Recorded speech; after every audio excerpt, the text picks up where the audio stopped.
Hi, I'm Gemma Perlin, and these are my words to live by.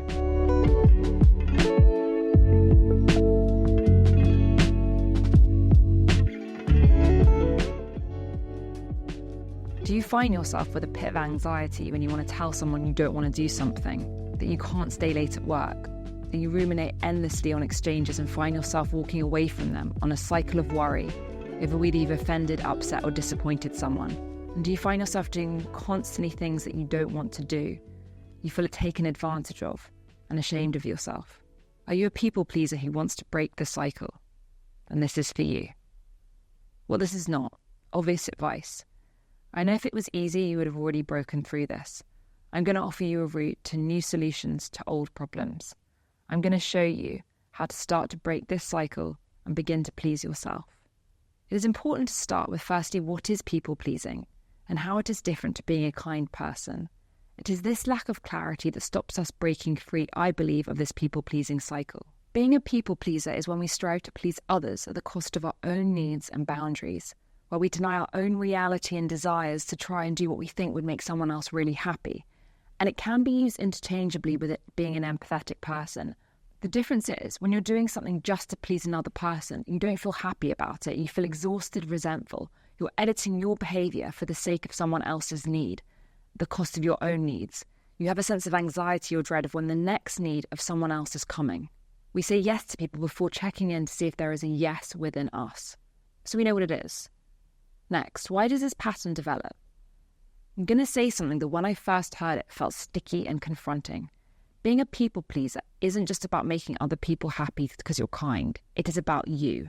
It is an unconscious attempt to try to control other people's opinions of yourself in order to keep you safe. It is often connected to childhood patterns.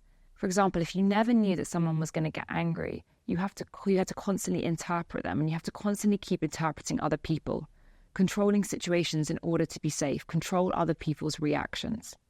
Okay, so we know where it comes from, potentially, but how can we break it? How do we break this pattern? In order to do this, I'm just going to briefly explain how the mind works. The answer to the solution to this lies in our unconscious. And our unconscious mind controls around 96% of everything that we do. It is the part of us that knows how to open a door. It means we can walk somewhere familiar and we have no recollection really of how we got there. It means we know how to ride a bike when we haven't in years. It is your software, your iOS. We need to rewire our unconscious thought patterns, and we do this by becoming really aware of what is going on beneath the surface and then taking the real world action to change.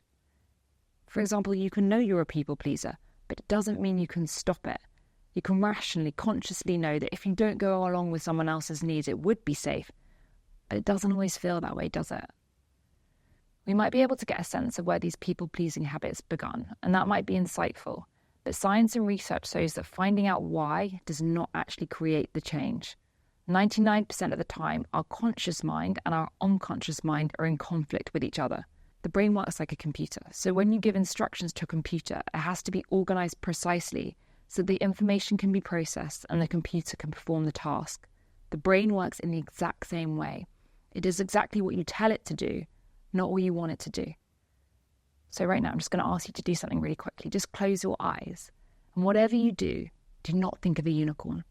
Do not think of a unicorn. What you can see is a unicorn, right? Did you notice what happened? Your mind started running a pattern focused on what you were explicitly told not to think about. This is an essential concept to grasp.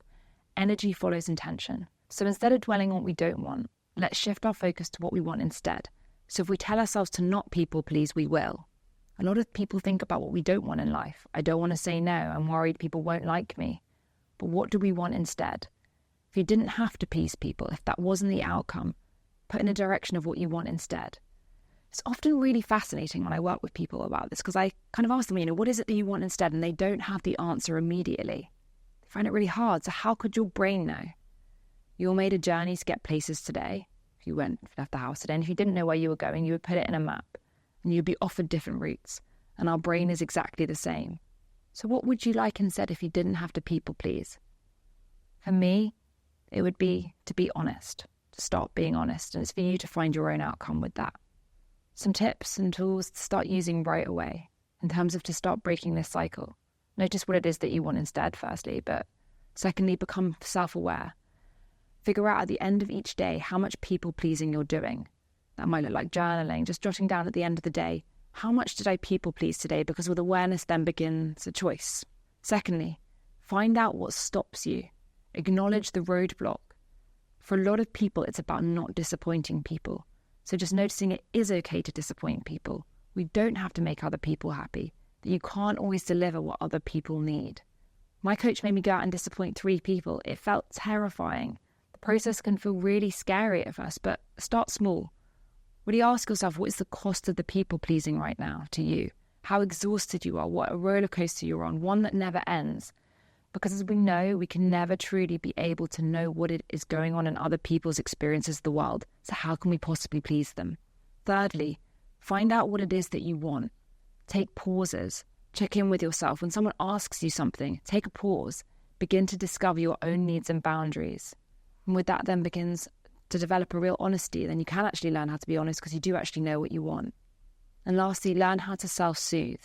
I used to feel total fear, anxiety, fight or flight state when I thought about disappointing people or not doing what might please them. Learn how to calm yourself. In the very first instance right now, hug yourself. Simple but so powerful. Find out the ways that you can calm your nervous system to let it know that it's okay. I started small as a former people pleaser. I did it and I promise you the world didn't end. So these are my suggestions to you. Imagine what it would feel like, how things would seem if you could take one step today forward for a future where people pleasing was less important, where pleasing yourself could take the central focus. So whatever the first step is for you today, and I know that you'll know what that is, to change the narrative, to change the story, to stop getting in your way of the life that you really want to lead. Take it now.